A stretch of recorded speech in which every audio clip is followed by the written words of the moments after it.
అనంత విశ్వ సంపదని ఆకర్షించడానికి మీ ముందుకు వస్తుంది అహం బ్రహ్మాస్మి సాధన 11 డేస్ ఎనర్జీ యాక్టివేషన్ ప్రోగ్రామ్.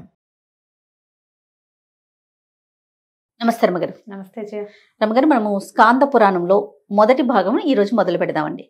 పూర్వకాలంలో ఈ నైమిసారణ్యం, ఇప్పుడు కూడా మనం నైమిసారణ్యం గురించి చెప్పుకుంటాం. నైమిసారణ్యంలో ఏం చేసేవాళ్ళు, ఋషులు మునులు అందరూ చేరి అక్కడ ఉండేవారు. ఈ తపస్సుకి అనువైన ప్రదేశం, అన్ని రకాల ధర్మకార్యాలకి అనువైనది. సంసారం త్యజించిన వారందరూ కూడా నైమిసారణ్యం చేరేవారని చెప్పుకునేవారు. అయితే నైమిసారణ్యంలో చాలామంది మునులు ఋషులు కలిసి దీర్ఘసత్రయాగం అని ఒక యాగం మొదలు పెట్టుకున్నారట. సత్రయాగం అంటేనే 10 సంవత్సరాలు ఏమో పడుతుంది, దీర్ఘసత్రం అంటే ఇంకా పెద్దదనమాట. ఈ యాగానికి అనువైన సంభారాలు ఎవరో ఒకళ్ళలా అందిస్తూ ఉండేవాళ్ళు. వీళ్ళు కొంతమంది తమ తపశక్తితోటి తెప్పించుకునేవాళ్ళు. యాగాలు జరుగుతూ ఉండేవి. ఇలా ఈ నైమిసారణ్యంలో ఫలానా యాగం జరుగుతోందని అన్ని చోట్లకి ప్రచారం జరిగేది. రకరకాల పెద్దవారు, ఎంతమంది ఋషులు మహర్షులు ఇక్కడ ఉన్నవాళ్ళు కాకుండా త్రిలోక సంచారులుగా ఉండేవాళ్ళు, లోక సంచారులు, భూలోక సంచారులుగా ఉండేవాళ్ళు. నారద మహాముని, భృగు మహర్షి అని, తర్వాత సూత మహాముని, ఇట్లా అందరూ ఆ యాగం జరిగే దగ్గరికి వెళ్ళి కొంత సమయం వాళ్ళతోటి గడిపి యాగంలో తాము కూడా కొంత భాగస్వామ్యం వహించి లేదా వెళ్ళి వాళ్ళని ఊరికే పలకరించి వచ్చి అలా జరుగుతూ ఉండేది. ఒకసారి దీర్ఘసత్ర యాగం జరుగుతున్నప్పుడు అక్కడికి లోమసుడు అనే మహాముని వచ్చారు. ఈయనని పౌరాణిక కర్త అయినటువంటి సూతుడుగా తెలుసుకోవాలి. ఈ లోమసుడు అనే పేరు ఆయనదే, సూత మహాముని. ఈ సూతుల వారు చెప్పిన కథలన్నీ, మన పురాణ కథలన్నీ సూతుడు చెప్పినవిగానే కనపడతాయి. ఆయన అక్కడికి వెళ్ళాడట. అయితే అక్కడ ఉన్న మునులు, ఈ యాగం చేస్తున్న వాళ్ళందరూ కలిసి ఆయనకి అర్ఘ్యపాద్యాలు ఇచ్చి ఆసీనుల్ని గావించి, నాయన నువ్వు మంచి సమయానికి వచ్చావు. ఇట్లా యజ్ఞాలు యాగాలు జరిగేటప్పుడు కాలక్షేపంగా ఏదైనా పురాణ గాథ, భగవత్ సంబంధమైన విషయాలు, దీనివల్ల ఏంటంటే లోకజ్ఞానము పెరుగుతుంది, భగవద్భక్తి పెరుగుతుంది. మనం వెళ్తున్నటువంటి మార్గం, ఈ ధర్మ మార్గం, ఏ మార్గాన్ని మనం భక్తి మార్గాన్ని అనుసరించి వెళ్తున్నామో దానిని ఇంతకు ముందు అనుసరించిన వాళ్ళెవరు, ఇక దీన్ని అనుసరించడం వల్ల వారికి లభించిన పుణ్యాలు ఏమిటి, ఎలాంటి లోకాలని వాళ్ళు సముపార్జించారు అనే దాని మీద ఒక అవగాహన కోసం ఏదో ఒక మంచి మాట చెప్పడానికి నువ్వే సమయానికి వచ్చావు. ఈ యాగంలో మునిగి ఉన్నాం, మాకు భగవంతుడైన పరమేశ్వరుని గురించి తెలియజేయి. శివుడు అనగానెవడు, ఆయన శక్తియుక్తులేంటి, శివారాధన వల్ల ఫలితం ఏమిటి, అసలు శివుడు అన్నవారు ఏం చేయగలడు, ఆయన ఓ శివాలయ సందర్శనం వల్ల ఏం జరుగుతుంది, శివాలయ సమ్మార్జనం వల్ల ఏం లభిస్తుంది, ఆయన కోసం ఒక ఆరాధన చేసాం, ఒక అభిషేకం చేసాం, ఓ పూజ చేసాం, ఏం చేస్తే ఏం లభిస్తుంది, శివుడు ఎంత సులభుడు, ఎన్ని విధాలుగా మనం ఆయన్ని చేరుకోగలుగుతాం అని ఈ విషయాలన్నీ మాకు తెలియచేయి. ఇప్పుడు పూర్వం ఎవరైనా ఇలాగ యాగాలు చేసిన వాళ్ళు, యజ్ఞం చేసిన వాళ్ళు, భగవత్ సాన్నిధ్యాన్ని పొందిన వాళ్ళు ఎవరైనా ఉంటే, పరమేశ్వర సన్నిధిని పొందినవాడు ఉంటే అది తెలియజేయి. ఇంత కష్టసాధ్యమైన యజ్ఞాలు యాగాలు కాకుండా సులువుగా కూడా భగవంతుని చేరే మార్గం ఏదైనా ఉందా, అది కూడా నువ్వు తెలియజేయి అని అడిగారు. పరమేశ్వరుని గురించి చెప్పమని. ఆయన చాలా సంతోషించాడు. సంతోషించి ఏం చెప్పాడంటే, దానికేం ఆయన పరమేశ్వరుడు అంటే మామూలు వాడా, లోక సామాన్యుడు కాదు, అసామాన్యుడు ఆయన. అతడి శక్తి ఇంతింతని చెప్పడానికి వీల్లేదు. అతడు ఇంత సులువుగా చెప్పడానికి దొరుకుతాడని చెప్పడానికి కూడా లేదు. ఎంత సులువుగా అయినా లభించగలడు. ఎంత క్రోధో అంత సులభ సాధ్యుడు ఆయన. పరమశక్తిమంతుడు. ప్రపంచం ఆయన వల్లే నిలబడుతోంది, నడుస్తోంది. ఈయన విషభక్షణం చేశాడు, దక్షయజ్ఞ విధ్వంసనం చేశాడు అన్నారు. అనేసరికి ఆశ్చర్యపోయారు. విషభక్షణం చేశాడు ఆ పరమేశ్వరుడు, వాళ్ళకి తెలియదు అనమాట. అప్పుడు దక్షయజ్ఞ వినాశనం అంటున్నావు, యజ్ఞ భర్త కదా పరమేశ్వరుడు అంటే, యజ్ఞభర్త, యజ్ఞకర్త, ఆయనే యజ్ఞ పురుషుడు, భగవంతుడే కదా యజ్ఞానికి మూల పురుషుడు. ఆయన ఒక యజ్ఞాన్ని పాడు చేయటం ఏమిటి, ఇది ఎట్లా జరిగింది, ఈ దక్షుడు ఎవరు అని వివరంగా, కొంతమందికి తెలుసు దక్షుడెవరు ఏంటి, కొంతమందికి తెలియదు. అప్పుడు ఆయన ఎవరు, ఈ కథాంశాన్ని వివరంగా చెప్పమన్నారు. చెప్పమంటే అప్పుడు ఈ సూత మహాముని శౌనకాది మునులు ఉన్నారు లేదో అక్కడ ఉన్న మునులందరికీ ఈ వాక్యాలు చెప్తున్నారు. మీరు కార్తీక పురాణం కానీ మాఘ పురాణం కానీ ఏమైనా శ్రద్ధగా వింటే, శౌనకాది మునులు అడగగా సూత మహాముని ఇలా తెలిపాడు, అవును, ఇదే వింటాం మనం. మొట్టమొదటి వాక్యాలు అవే ఉంటాయి. అవును. ఎందుకంటే ఈ సూత మహామునే ఎన్నో పురాణాలు ఎవరెవరి వద్ద నుంచో విని తను తెలుసుకుని పూర్వం ఈ విషయాన్ని వీళ్ళకి చెప్పారు, వాళ్ళు నాకు చెప్పారు, నేను మీకు చెప్తున్నాను అంటాడు. ఇప్పుడు ఇందులో ఒక ప్రత్యేకమైన విషయం మనం గమనించాల్సింది ఏంటంటే, సూత మహాముని మహాతపస్వి. ఆయన ఇంకోళ్ళ దగ్గర విని వీళ్ళకి చెప్తున్నాడు. మామూలుగా లోకంలో వినేవాళ్ళు ఎవరుగా ఉంటారు? శిష్యులుగానే ఉంటారు. అంతేగా, గురువుగా ఉన్నట్టుగా మనం చూస్తామా? ఎక్కడా చూడం. గురువైన వాడు వింటాడని మనం అనుకోగలమా అసలు? ఈయన్ని సూత మహామునిని ఈయన నైమిషారణ్యంలోకి రాగానే వాళ్ళందరూ కాళ్ళు పట్టుకుని కాళ్ళు కడిగి మంచినీళ్ళు ఇచ్చి కూర్చోబెట్టి ఇంతమంది చుట్టూతా చేరి అయ్యా ఏదైనా మంచి మాటలు చెప్పు అని అడుగుతున్నాడంటే ఆయన మహాగురు. కానీ ఈయన వినయంగా శ్రద్ధగా ఎవరి దగ్గర విని వీళ్ళకి చెప్తున్నాడు. ఎంత గురువైనా శిష్యుడిగా ఉండాల్సిందే. ఈ పురాణాల్లో మొట్టమొదట నేర్చుకోవాల్సింది ఏంటంటే, నాకు వచ్చు, నాకు తెలుసు, నాకు ముందే తెలుసు, నాకు ఎప్పుడో తెలుసు అనకూడదు. మనకి తెలియంది ప్రతిదీ మనం వినవలసిందే. నిత్య విద్యార్థిగానే ఉండాలి. అది సూతుల వారి దగ్గర నుంచి మొట్టమొదట పురాణంలో చెప్పబడిన విషయాల్లో నేర్చుకోవాల్సిన మొదటి విషయం ఏంటంటే, నీకు ఎంత వచ్చినా ఎంత తెలిసినా నీకు తెలియని దానిని ఇతరుల వద్ద నుంచి ఇంకొకరి వద్ద నుంచి నువ్వు తెలుసుకోవాలి. నీకు తెలుసున్న దానిని ఎలా తెలుసుకున్నావో యథాతథంగా అదే విధంగా తెలియజేయాలి. మొట్టమొదట పురాణం వల్ల వచ్చే పాఠం ఏమిటి? ఇది. నువ్వేదైనా ఒక కథ విన్నావు, ఆ కథని చక్కగా చెప్పు ఇతరులకు. ఎవరైనా అడిగితే చెప్పు, ఏదో అప్పుడు విన్నా, నాకు జ్ఞాపకం లేదండి, ఇలాంటివి చెప్పకూడదు. అప్పుడు ఇలా చెప్పినట్టు జ్ఞాపకం, నేను ఇది విన్నాను, ఇది నాకు తెలుసు, ఫలానా వారు ఫలానా వాళ్ళకి చెప్పారు, వాళ్ళు నాకు చెప్పారు, నేను మీకు చెప్తాను. ఈ కామన్ సెంటెన్స్ అన్నమాట. ఇది సాధారణ వాక్యంగా ఇదే కనపడుతుంది మనకి. అప్పుడు ఈయన చెప్తున్నారు, దక్షుడు ప్రజాపతి, బ్రహ్మదేవుడి నుంచి జన్మించినవాడు. అయితే దక్ష ప్రజాపతికి దాక్షాయణి సతీదేవి అని ఒక కుమార్తె ఉంది. ఆయనకి చాలామంది కుమార్తెలు ఉన్నారు. సతి యొక్క గుణాధిక్యత వల్ల బ్రహ్మదేవుడు ఏమన్నారంటే, ఈ సతీదేవిని దాక్షాయణిని పరమేశ్వరుడికి ఇచ్చి వివాహం చేయమన్నారు. ఈ బ్రహ్మ నుంచి పుట్టినవాడు అవటం వల్ల ఈయన బ్రాహ్మణుడుగాను పూర్తిగా వేదమార్గ అవలంబిగాను కనపడతాడు దక్ష ప్రజాపతి. ఆయన తన కూతుర్ని ఇచ్చి తనకు కలిగిన కుమార్తెల్లో ఒక కుమార్తెను, పెద్ద కుమార్తె అయిన దాక్షాయణి దేవిని సతీదేవి అంటారు, ఆమెని పరమేశ్వరుడికి ఇచ్చి వివాహం చేశారు. వివాహం జరిగింది. దాక్షాయణి పరమేశ్వరుడితోటి వెళ్ళిపోయింది. వివాహం జరిగినప్పుడే ఆయనకేం పెద్ద నచ్చి ఉండదు, కానీ నచ్చిందో నచ్చలేదు. తర్వాత కొంతకాలానికి ఒక మాట దేవతా సమూహం అంతా కూర్చుని ఉండగా దక్ష ప్రజాపతి ఆ సమూహంలో మాట్లాడడానికి వెళ్ళాడు. వెళ్ళేసరిగా ఆయన చూడంగానే అష్టదిక్పాలకులు, తర్వాత ఋషులు మహర్షులు అందరూ లేచి నిలబడ్డారు. పరమేశ్వరుడు లేవలేదు. ఆయన్ని ఆదరించల, తలకాయ ఇప్పారు అంతే. దక్షుడికి అహంకారం దెబ్బతినిపోయింది. ఆయన భరించలేకపోయాడు దాన్ని.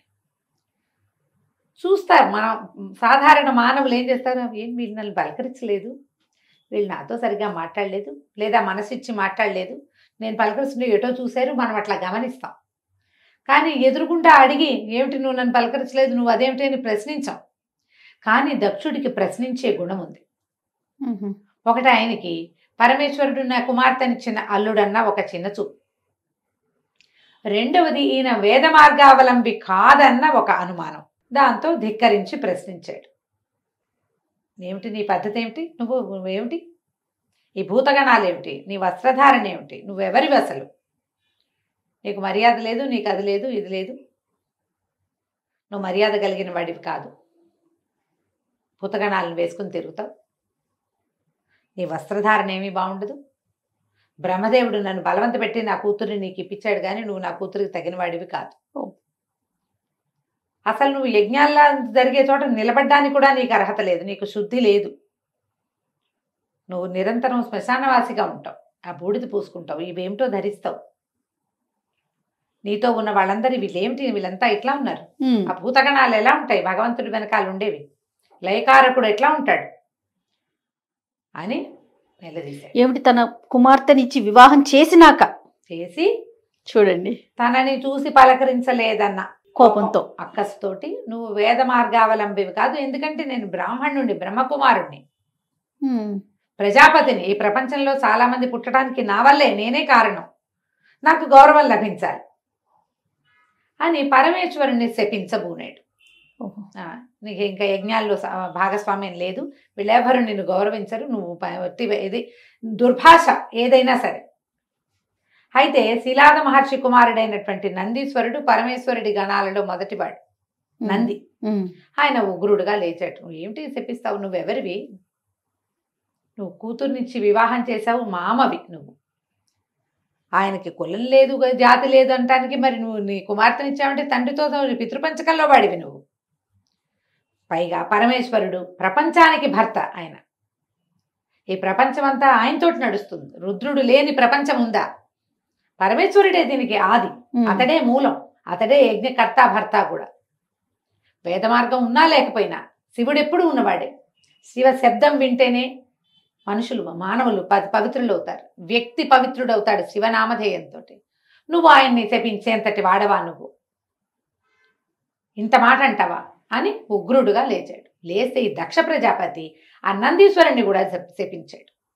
ఈ గణాలందరికీ ధూర్తులు, వీళ్ళు సరైన వాళ్ళు కాదు, కాలముఖులైపోతారు, నల్లటి వాళ్ళు అయిపోతారు వీళ్ళు, మీరందరూ కొంతమంది అలా అయిపోతారు, కొంతమంది ఇలా అయిపోతారు, నానా రకాలుగాను శపించారు.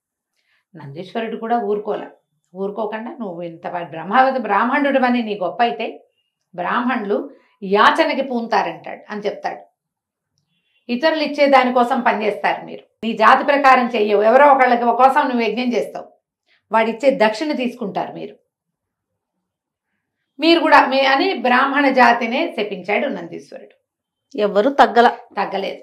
అంటే బ్రాహ్మణులు సొంతానికి చేసుకోవటం కాకుండా మరి ఆధ్వర్యం వహిస్తారు కదా, అన్ని జాతులకి ఆధ్వర్యులుగా బ్రాహ్మణులే ఉంటారు కదా. ఇప్పుడు ఎవరో ఒక జాతి అయినా, ఓ రాజుగారో ఇంకొకరు ఆయన ఒక వ్యాపారస్తులు యజ్ఞం చేసుకుంటే దానికి యజ్ఞం చేసేది ఎవరు? బ్రాహ్మణుడు. ఇప్పుడు ఆయన ఇచ్చే దక్షిణ తీసుకోవాల్సిన వాడెవడు? అలాగే జరిగిందా? ఆ విధి అప్పటి నుంచి వచ్చింది నందీశ్వర శాపంతో. ఈ మాటలు ఆయన అనేసరికల్లా పరమేశ్వరుడు నవ్వుతూ ఊరుకున్నాడు. ఆయన ఏమన్నాడంటే, నందీశ్వరుని నాకు తగ్గు, క్రోధం పనికిరాదు నాయన, క్రోధాన్ని విడిచిపెట్టు. ఎవరి పద్ధతి ప్రకారం వాళ్ళు ఉంటారు, ఎవరి రకంగా వాళ్ళు అవుతారు. ఆయన ఏదనుకుంటే అది అనుకోని, అతడు అన్నంత మాత్రాన, అనుకున్నంత మాత్రాన ఏది జరగదు, ఆగదు. నా సర్వశబ్దానికి ఇతను అడ్డంకి కాదు. పరమేశ్వరుడు తన సమస్తాన్ని ప్రపంచానికి వదిలిపెట్టాడు. అందుకని ప్రపంచం దేన్ని వదిలేస్తుందో దాన్ని స్వీకరించాడు ఆయన. బూడిద ఆయనే ఇస్తాడు, ఆయనే ఐశ్వర్యకారకుడు, ఆయనే మోక్షకారకుడు పరమేశ్వరుడు. మోక్షం ఇచ్చాడంటే ఏమిటి? నీకు అన్నీ ఇచ్చేసినట్టేగా.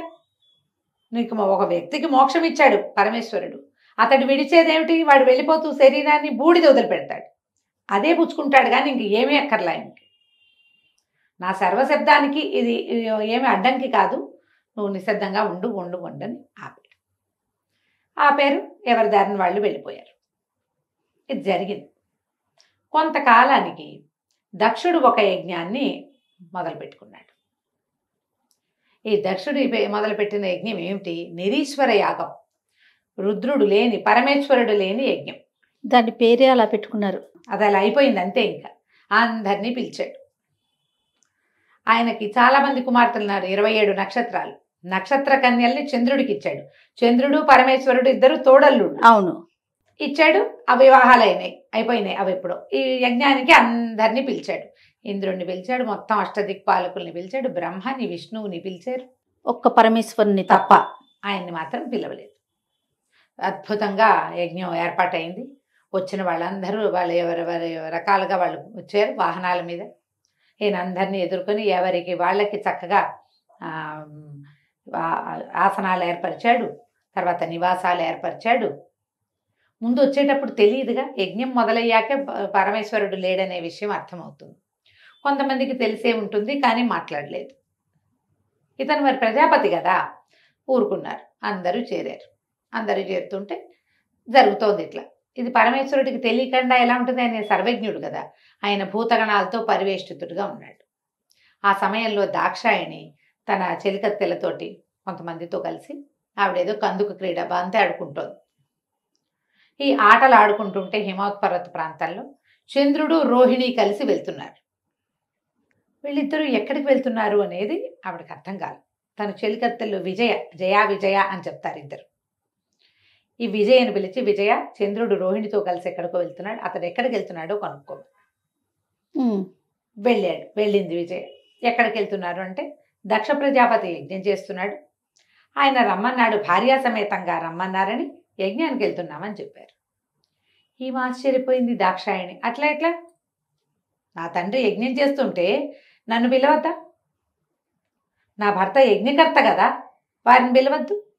మాకు ఆహ్వానం రాకుండా ఆయన మీద అలంకారంగా ఉండేటువంటి చంద్రుడికి వెళ్ళటం ఏమిటి? ముందు ఆహ్వానం ఎట్లా వెళ్ళింది? ఈవిడ గబగబా ఇవి వదిలిపెట్టి పరమేశ్వరుడి దగ్గరికి వెళ్ళింది. ఆయన భూతగణాలతో పరివేష్టితుడుగా ఉన్నాడు. ఈ గణాలు సామాన్యంగా ఉండవట. అసలు స్కాందంలో వర్ణిస్తారు, మామూలు వాళ్ళు కాదుట. కొంతమందికి తలలు లేవు, శరీరాలు సరిగ్గా లేని వాళ్ళు, అవన్నీ భూతగణాలు స్వామిని సేవిస్తూ ఉంటాయి. ఆయన పెద్ద సింహాసనం మీద కూర్చుని ఉంటాడు పరమేశ్వరుడు. ఎంతమందో మునులు, ఋషులు, గణాలు, ఎన్ని భూతగణాలన్నిటితోటి సేవింపబడి ఉన్న సభలోకి దాక్షాయణి వెళ్ళిందట.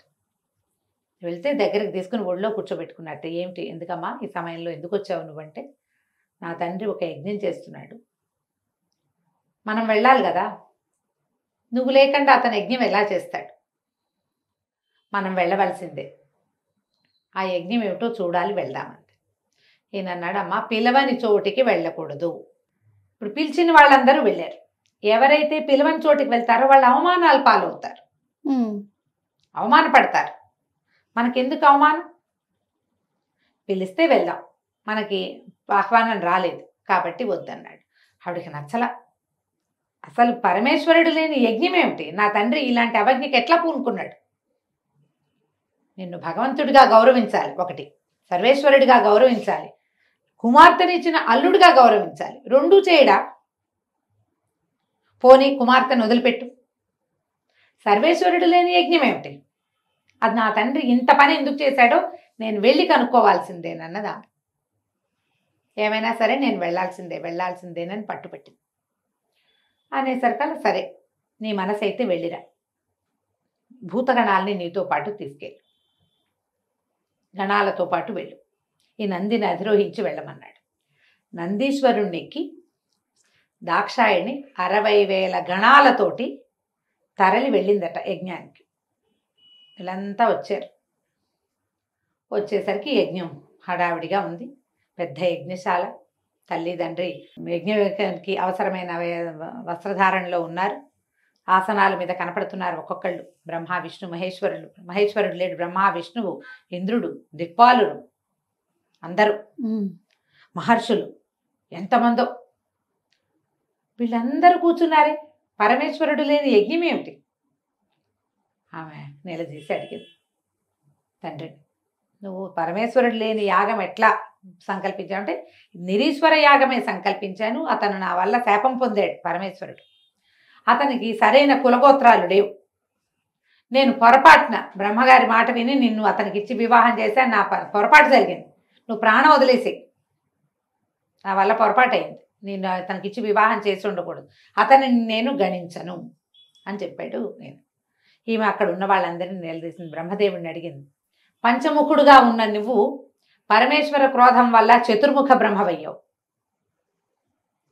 నీకు తెలీదా పరమేశ్వరుని శక్తి అని ఒక్కొక్కళ్ళని ప్రశ్నించింది. విష్ణువుని కూడా అడిగింది. విష్ణు, ఈయన పరమేశ్వరుడు లేని యజ్ఞానికి ఎలా వచ్చావు నువ్వు? పూర్వం జరిగినవన్నీ మర్చిపోయారా మీరు? పరమేశ్వరుడు లేని యజ్ఞం ఏమిటి అని గట్టిగా నిలదీస్తే ఆయన అమ్మాయిని, ఆవిడ్ని కేకలేశాడు. ఈ పరమేశ్వరుడు, నువ్వు చెప్పుకుంటున్నావు కానీ అతను సరైన వాడు కాదు, కులగోత్రాలు లేవు, అతనికి తండ్రి పుట్టుక కారణం ఏమిటో తెలీదు, అతను ఎట్లా పుట్టాడో తెలీదు, అతను నివసించే స్థానం సరైంది కాదు, అతను వేదబాహ్యుడు, వేదంలో చెప్పబడినవేవి అతను చేయడు అని తను అనేసరికల్లా ఆవిడ ఒప్పుకోలే. శివనింద నువ్వు చేస్తూ ఉండగా విన్నవాడికి కూడా పాపమే, చేసిన వాడికి ఎంత పాపమో విన్నవాళ్ళకి అంత పాపం. నువ్వు పాపం మూట కట్టుకో, నేను మూట కట్టుకోను. నా భర్త వద్దన్నా కూడా నేను వచ్చాను, ఇప్పుడు ఏ ముఖం పెట్టుకుని నేను ఇంటికి వెళ్తాను, అందుకని నువ్వన్నదే చేస్తాను, ప్రాణత్యాగం చేస్తానని ఆవిడ అగ్ని రగిలి చేసుకుంది. శివాహార అంటూ అగ్నిలో ప్రాణాలు వదిలేసింది. ఎప్పుడైతే ఈమె ఇలాగా యోగాగ్నిలో దగ్ధమైపోతుందో ఈ గణాలలో 20,000 మంది ప్రాణత్యాగం చేశారు అమ్మవారితో పాటు. బా. మనకి ఏ కథలోనూ ఇలా జరిగిందని చెప్పరు. ఒక్కొక్కళ్ళు తమ కత్తులతోటి తమ మెడలు నరుక్కున్నారు, శరీరం నరుక్కుని తమ ప్రాణాలు తమే తీసేసుకున్నారు. 20,000 మంది గణాలు సర్వనాశనం అయిపోయింది. మిగిలిన వాళ్ళంతా నిర్ఘాంతపోయి చూస్తున్నారు. యజ్ఞవాటిక ఆమె అగ్నిలో దగ్ధమైపోతోంది. అది చూసి తల్లి మరణిస్తుంటే చూడలేక సంతానం అంతా ఈ రకంగా అయిపోయారు. ఒక రకమైన భయానకమైన వాతావరణం జరిగిపోయింది అక్కడ. ఇది ఎప్పుడైతే నారదుడు ఇక్కడి నుంచి చూశాడో, దీనికి ముందు ఇంకొకటి ఏం జరిగిందంటే, ఈ ఋషుల్లో కొంతమంది ప్రశ్నించారు, నువ్వు ఇట్లా సంకల్పిస్తావు, వీళ్ళు ఎందరూ ఉన్నారు, పరమేశ్వరుడేడి? అయితే ఆయన నేను పిలవనన్నాడు. పిలవనంటే దధీచి అనే మహర్షి మాత్రం పరమేశ్వరుడు లేని యజ్ఞంలో నేను ఉండను అని లేచి వెళ్ళిపోయాడు. ఆయన లేచి వెళ్ళిపోయాడు. ఈ దధీచి మహర్షి తాలూకు వెన్నెముకే తర్వాత ఇంద్రుడికి వజ్రాయుధంగా మారిందని జ్ఞాపకం నాకు కథలో అట్లా కనపడుతుంది. ఆయన వెళ్ళిపోయాడు. తర్వాత ఈవిడొచ్చింది. ఈ ఉన్న వాళ్ళందరూ హాహాకారాలు చేశారు. ఏం చేయాలో ప్రతిక్రియ లేదు. ఇప్పుడు ఏం చేయాలి? ఆమె యోగాగ్నిలో దగ్ధమైపోతోంది. ఏదో ఉత్పాతం జరగబోతోందని తెలిసింది. ఎప్పుడైతే ఆమె ఇట్లా యోగాగ్నిలో దగ్ధమైపోయిందో దిక్కులు పిక్కటిల్లిపోయినాయట. ఎన్నో రకాల చెడు శకునాలు కనపడ్డాయి. ఈ వీళ్ళు వాయిస్తుంటారు వాయిద్యాలు అన్నీ అపశృతుల్లో పలకటం మొదలుపెట్టేయట. నారద మహాముని ఇక్కడ ఉన్నది జరిగింది చూడడం ఏమిటి, చూడంగానే తీసుకెళ్లి పరమేశ్వరుడికి చెప్పాడు. సతీ యోగాగ్నిలో దగ్ధమైపోయిందని, నీ గణాలలో కొంతమంది ఆత్మాహుతి చేసుకున్నారని, దక్షుడు నీ నింద చేశాడు, మిగిలిన వాళ్ళ దైవగణం అంతా అక్కడ ఉన్నది. విపరీతమైన క్రోధంతో వచ్చింది ఆయనకి. ఎంత క్రోధమో! తనని తిట్టి, తనని అవమానించి, తనని శపించి, గణాలని శపించినా కూడా కోపం రాని పరమేశ్వరుడికి సతీ వియోగంతో వచ్చింది దుఃఖం. ఆయనకి విపరీతమైన కోపం వచ్చింది. తన జటలలోంచి ఒకదాన్ని పెరికి ఈ పర్వతం కేసి కొట్టాడట. ఆ కొట్టేసరికల్లా అందులో ఇంచి పెళపెళ ఆవిర్భావాలతోటి ఈయన వీరభద్రుడు, భద్రకాళి ఇద్దరు జన్మించారు. ఆమె ఎన్నో భూతకోటితోటి వచ్చిందట. ఎన్నో భయంకరమైన భూతాలు పుట్టినాయట ఆమెతో పాటు. ఈ వీరభద్రుడు ఎన్ని చేతులో, త్రినేత్రుడు, సహస్రబాహువుగా జన్మించాడు. ఆయన 1000 చేతులు, 3 కళ్ళు. అసలు మామూలు కాదు ఆ స్వరూపం. భయం వేసేలాగా భయానకంగా ఉంది. ఆయనతో పాటు ఎన్ని రకాల శక్తులు, 1000 గుర్రాలు, కొన్ని 100 సింహాలు ఈయనతో పాటు ఆ రథాన్ని లాగేయట, అతనున్న రథాన్ని. ఏమిటి ఆజ్ఞ ప్రభు, ఏం చేయమన్నావంటే, దక్షయజ్ఞం వినాశనం చేయి నువ్వు. దక్షుడి వల్ల దాక్షాయణి అంతమైపోయింది. ఆమె వియోగం సహించలేకపోతున్నాను, దక్షుణ్ణి నాశనం చేయమని ఆజ్ఞించాడు. ఇక ఈ మొత్తం గణాలన్నీ అటెళ్ళినాయి. ఏం జరిగిందో మనం వచ్చే భాగంలో విందాం. తప్పకుండా రమ్మగారు. నమస్తే. నమస్తే.